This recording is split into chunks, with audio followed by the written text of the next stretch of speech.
আমাদের রানাঘাটের তথা ভারতবর্ষের গর্বের স্থান একটা আমাদের রানাঘাটের একটা ঐতিহ্য। এই বছর বিধানসভা নির্বাচনে রানাঘাট উত্তর পশ্চিমের তৃণমূলের প্রার্থী তাপস ঘোষকে প্রার্থী করেছিলেন প্রাক্তন মুখ্যমন্ত্রী মমতা বন্দ্যোপাধ্যায় ও সর্বভারতীয় তৃণমূল কংগ্রেসের সহ সভাপতি সাংসদ অভিষেক বন্দ্যোপাধ্যায়।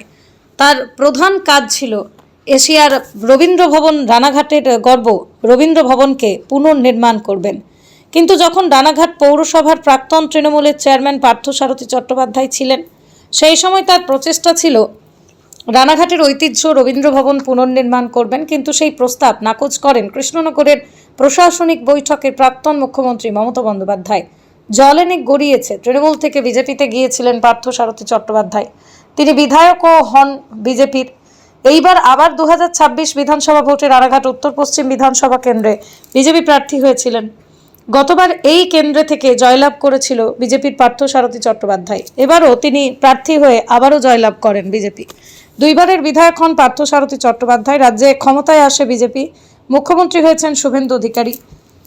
এশিয়ার প্রাচীন রবীন্দ্রভবন 2000 সালে বন্যায় ক্ষতিগ্রস্ত হয়, ভগ্নস্তূপে পরিণত হয়। রাজনীতির পালাবদলে হয়, ক্ষমতায় আসে তৃণমূল। এরপরে অর্ধনির্মিত হয়ে পড়ে সেই রবীন্দ্রভবন পুনর্নির্মাণের কাজ। তবে এবার সেই জায়গায় ফিরিয়ে আনার জানিয়েছেন রানাঘাট সংস্কৃতিপ্রেমী মানুষ, নাট্যকার, নাট্য থিয়েটার প্রেমী রানাঘাটবাসী।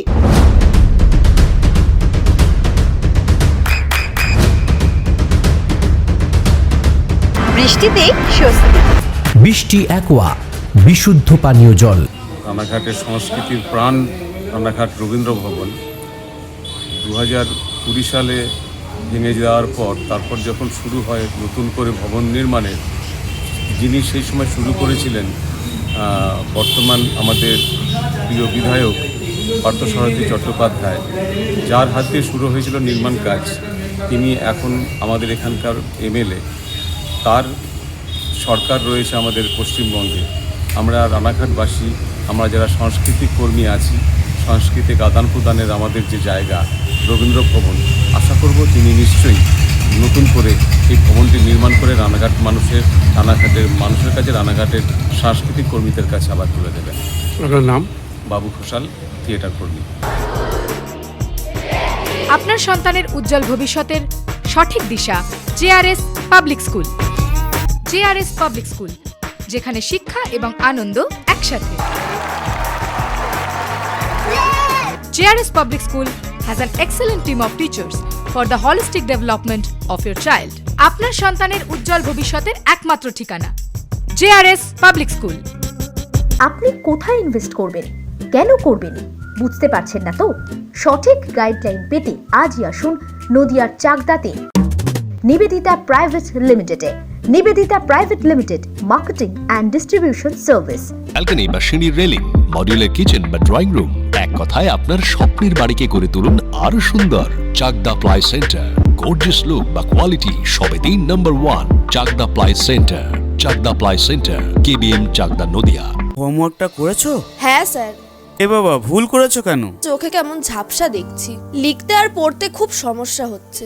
চাকদার মডার্ন অপটিক্স থেকে ভালো চোখের ডাক্তার দেখিয়ে নাও। প্রতিদিন প্রকৃত চোখের ডাক্তার ও দৃষ্টি বিশেষজ্ঞ মডার্ন অপটিক্স চাকদহে।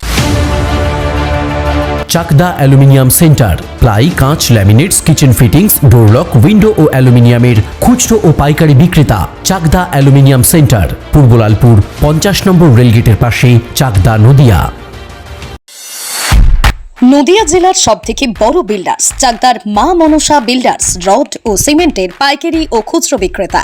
মা মনসা বিল্ডার্স, পদ্মবিলা, চাকদা, নদিয়া। রুম রে মাত্র 1500 টাকা থেকে স্টার, খাওয়া দাওয়া রিজনেবল প্রাইস। নদিয়ার একমাত্র 3 স্টার ক্যাটাগরি হোটেল এনবি সোনার বাংলা হোটেল, কল্যাণী এইমসের ঠিক উল্টো দিকে, কল্যাণী, নদিয়া। নদিয়ার একমাত্র অথরাইজড ডিস্ট্রিবিউটর ঘোষ কমিউনিকেশন, থানার মোড়, চাকদা,